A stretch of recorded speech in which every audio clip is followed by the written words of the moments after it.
बोली भारत माता की। रानी मोगांव की पावन धरा को नमन करते हुए, ग्राम के समस्त देवी देवताओं का आशीर्वाद लेते हुए आज पूरा समय लेके हम सब के बीच में आई और बहुत दूर से पैदल चलते हुए यहाँ तक आके इस अटल सुशासन भवन के भूमि पूजन में शामिल होने वाली ऐसी हम सब की सम्माननीय हमारे बालाघाट सिवनी की सांसद महोदया आदरणीय श्रीमती भारती पारसी जी को सतत अभिनंदन करते हुए, प्रणाम करते हुए और धन्यवाद देते हुए कि आज आपने पूरा दिन कटंगी विधानसभा के लिए रखा है। हमारे इस भरे पूरे मंच जहां पे हमारे सभी वरिष्ठजन बैठे हैं, हमारे सरपंचगण बैठे हैं, हमारे मार्गदर्शक बैठे हैं, आप सबको मैं सतत प्रणाम करता हूं, आप सबका अभिनंदन करता हूं। सामने बैठे हमारे सभी वरिष्ठों को सतत प्रणाम करते हुए, अभिनंदन करते हुए, जितनी हमारी मातृशक्ति और बहनें हैं आप सबको मैं सतत प्रणाम करता हूं, अभिनंदन करता हूं। हमारे जितने युवा साथी हैं जो बड़े चाव से यहाँ पे रहे और मैं समझता हूं बड़ी मेहनत करके इस पूरे स्थल को उन्होंने उपयुक्त बनाया, उनको भी धन्यवाद देते हुए इस कार्यक्रम में सम्मिलित सभी शासकीय अधिकारी कर्मचारियों को भी मैं आभार करता हूं और सबसे पहले बधाई दूंगा कि आप सबने यहाँ पे आज इस राष्ट्रीय प्राकृतिक खेती की जो व्याख्यान माला थी उसमें आप शामिल हुए। हमारे बीच में हमारे एक साइंटिस्ट डॉक्टर उत्तम बिसेन जी आए हुए, एक बार जोरदार तालियों से आपका स्वागत करेंगे।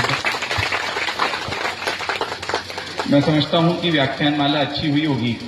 कल मसराम जी मर्शकोले जी आए थे तो मुझे पता चला कि रानी मोगांव के 125 किसानों ने उसमें अपना पंजीयन कराया है। किस किस ने कराया है, जरा हाथ एक बार खड़ा करके बताएंगे।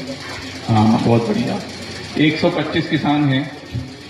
और फिर मैंने पता किया तो मुझे पता चला कि इसी बार से प्राकृतिक खेती भी होने वाली है। थोड़ी ट्रेनिंग लेट हो गई है, लेकिन मुझे पूर्ण विश्वास है कि आने वाले वर्ष में हम सब मिलके कम से कम 1 एकड़ खेती जो है उसको प्राकृतिक पैदा करेंगे, अपना धान।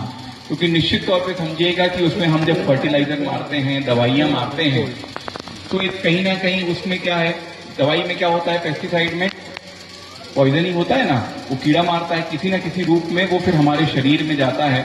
और इसलिए आजकल जो हम लगातार मैं बोलता हूं कि जो बीमारियां हो रही हैं कैंसर की, किडनी की, लीवर की, इसका बहुत बड़ा कारण है।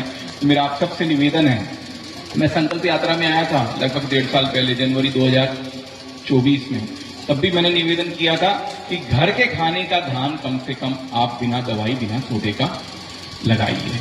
घर के खाने की सब्जी कम से कम आप बिना दवाई की लगाइए। नहीं होती मत होती, जितनी होती उतनी खाइए। तुअर की दाल, अरहर की दाल, मूंग की दाल जो बाजार में आ रही है, इतना ज्यादा है उसमें केमिकल पॉइजन की 33,000 कुंटल जो खरीदी हुई है उसके ऊपर प्रश्न चिन्ह हो गया है। और ये सब हम और आपके जैसे किसान भाई उसमें दवाई मार के स्थिति को ला दिए। तो यही निवेदन करूंगा कि अपने घर में कम से कम जो हम लगाते हैं उसमें हम दवाई का उपयोग कम करें या ना करें। अब पराह लगाने तो हमारी दीदी लोग जाती हैं। कौन कौन जाती है पराह लगाने? जरा हाथ खड़ा करके बताओ। मना ही नहीं किया आपने दवाई मारने से। अरे घर के खाने का तो धान कम से कम बिना दवाई का हो जाए, ठीक है ना? अभी जरा बात करना घर जाके आज कि भाई घर के धान में दवाई नहीं होनी चाहिए। नहीं, झगड़े नहीं नहीं, मैंने तो बोला था उस बार कि घर के खाने की धान में भी अगर दवाई मारना है तो अगली बार से हमारी बहनें पराह लगाने नहीं जाएंगी। कोई बात नहीं, पर मेरा ये कहना है, निवेदन है, ये सब हमारे स्वास्थ्य के लिए बहुत जरूरी है।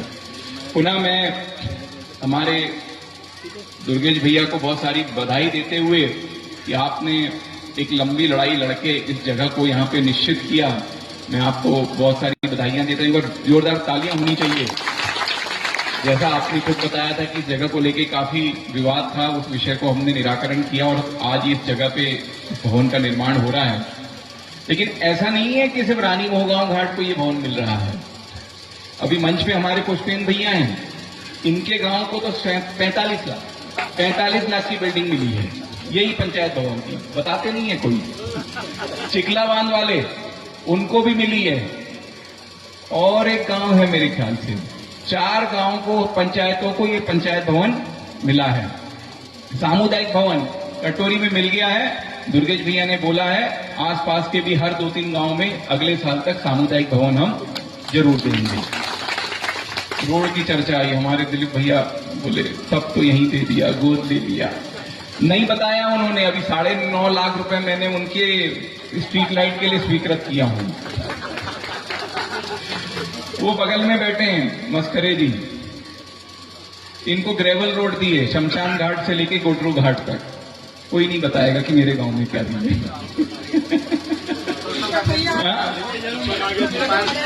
हाँ, ये जो है इनके लिए अभी रोड आने वाली है। इनकी रोड का मैं अगले महीने भूमि पूजन करने आऊंगा। मिरकपुर की जो रोड रहेगी, और वो जो मिरकपुर की रोड रहेगी वो कहां से रहेगी, सर्वेश मेश्राम के घर से विकेश के घर की ओर सीसी रोड 11,98,000 की, यानी 12 लाख की। इसके अलावा कावर गांव में 12 लाख की एक और रोड, गुडरू घाट में 11,78,000 की एक और रोड, और हाँ ये हमारे पुष्पेंद्र भैया, इनकी पंचायत की पूरी बाउंड्री के लिए 15 लाख रुपए अलग से। ये सब अगले महीने जाऊंगा मैं। ये सब कोई नहीं बताता, वो काली माटी वाले सरपंच साहब बैठे हैं। इनको भी डीएमएफ की राशि से राशि दिए, फिर ग्रेवल रोड भी दिए, और अब तो मेरा मतलब ये है मुख्य तौर पे हमारे मंडल अध्यक्ष जी के गांव के भी 9 लाख रुपए स्ट्रीट लाइट के लिए, कहां गए ज्ञानी भैया, हाँ 9 लाख रुपए भी स्ट्रीट लाइट के लिए स्वीकृत कर दिए हैं। आप तो नाम बताते जाना, हर गांव के लिए कहीं ना कहीं किसी न किसी रूप में स्वीकृति है। जो गांव वाले नहीं आए, मोहाड़ के लिए भी स्ट्रीट लाइट किए हैं, कटोरी में तो ये हो ही गया। बड़ी रोड भी बता देता हूं, अचानक से एक डिमांड आई, सुकुड़ी से मोह गांव स्वीकृत हो गई है। 15 दिन में टेंडर लग जाएगा, दिवाली के बाद काम शुरू हो जाएगा। मंगले गांव से टटे कसा रोड टेंडर लग चुका है, दिवाली के आसपास काम शुरू हो जाएगा। तो ये पार से चोरकुंड के पार रोड काम मिल चुका है, 15 दिन 1 महीने में वो ठेकेदार काम शुरू कर देगा। ऐसी अनेकों रोड जो हैं हमारी विधानसभा क्षेत्र में पिछले 1.25 साल में 185 करोड़ के पुल पुलिया और रोड़े मैंने स्वीकृत करा के लाया है। काम की कोई कमी नहीं है। निश्चित तौर पे हर प्रकार के काम आ रहे हैं। हमारी माननीय सांसद महोदया के सहयोग से भी हम बहुत सारी चीजें ला रहे हैं, और ये गति मुझे पूर्ण विश्वास है चलती रहेगी। आने वाले समय में सामुदायिक भवन और ये जो पंचायत भवन है, निश्चित तौर में हमारे पंचायती राज के कैबिनेट मंत्री आदरणीय प्रहलाद जी भाई साहब के आशीर्वाद से ही ये संभव हो रहा है। एक बार जोरदार तालियां उनके लिए बजाएंगे। और ये जितनी सड़कों की मैं बातें कर रहा हूं, ये हमारे माननीय मुख्यमंत्री आदरणीय डॉक्टर मोहन यादव जी के आशीर्वाद से संभव हुआ है। एक बार उनके लिए भी जोरदार तालियां बजाएंगे सब मिलकर। कई प्रकार की चीजें हैं, भैया ने अभी ध्यान में लाया 54 तालाब का नहर का काम, तो मैं यहीं से घोषणा करके जा रहा हूं कि उसकी मैं स्वीकृति दे दूंगा, 6 महीने में काम शुरू करवा देंगे। मेरी जिम्मेदारी है कि हर विधानसभा के हर गांव तक विकास की धारा बहनी चाहिए। भैया ने एक बात बोले, प्रकाश भैया ने, कि एम्बुलेंस की, और उसके पहले जो आपने बात बोली ना, वो माइनिंग वालों को जरा कसना पड़ेगा। 1000 एम्प्लॉय काम करता है तो एक एम्बुलेंस उनको रखनी पड़ेगी। अस्पताल हमारा, डॉक्टर हमारा, नर्स हमारा, दवाई हमारी, तो एक एम्बुलेंस तो उनको देना चाहिए, ऐसा मेरा मानना है। देना चाहिए कि नहीं देना चाहिए? देना चाहिए। इस प्रकार हर दिशा में हम लोग प्रयासरत हैं। अभी तेजला भाऊ ने भी हमें सालेबर्डी के स्कूल की कुछ समस्याएं बताए हैं। मुझे पूर्ण विश्वास है कि वो समस्याएं का निराकरण होगा। हमारे जनपद अध्यक्ष प्रतिनिधि बैठे हैं विनाराम भैया, अभी हमने 5 लाख रुपए झरिया महादेव की मंदिर की सीढ़ी बनाने के लिए दिए, ताकि महादेव जाने में हमको तकलीफ ना हो। जल्दी ही उसका निर्माण कार्य शुरू होगा। पिछला निर्माण कार्य भी जब किए थे तब भी सीमेंट हमने ही सहयोग किया था, भैया ने बनाए थे, तो उस समय भी भगवान महादेव का आशीर्वाद मिला, और भगवान महादेव का आशीर्वाद मिला इसलिए आज आप सबके सामने हम यहाँ पे खड़े हैं। तो बिजली, हाँ, भगवान महादेव का तो पूर्ण आशीर्वाद है कि झरिया महादेव में भी बिजली हम ही ने पहुंचाए, रमरवा महादेव में भी हमने पहुंचाए, इस बार तो बीसापुर महादेव में भी बिजली पहुंचा दिए हैं। और ये सब भगवान महादेव का जिसको आशीर्वाद प्राप्त होता है वही कर सकता है। हम तो जरिया मात्र हैं, करना तो सब प्रभु को है। तो प्रभु के आशीर्वाद से ये सारी चीजें संभव हो रही हैं, और मुझे पूर्ण विश्वास है कि जितनी आपकी इच्छाएं अपेक्षाएं हैं वो आने वाले समय में सारी पूरी होंगी। आप बस अपनी मांग रखते रहिएगा, हम काम अपना करते रहेंगे। और काम करने के लिए भोपाल जाना पड़ता है भैया,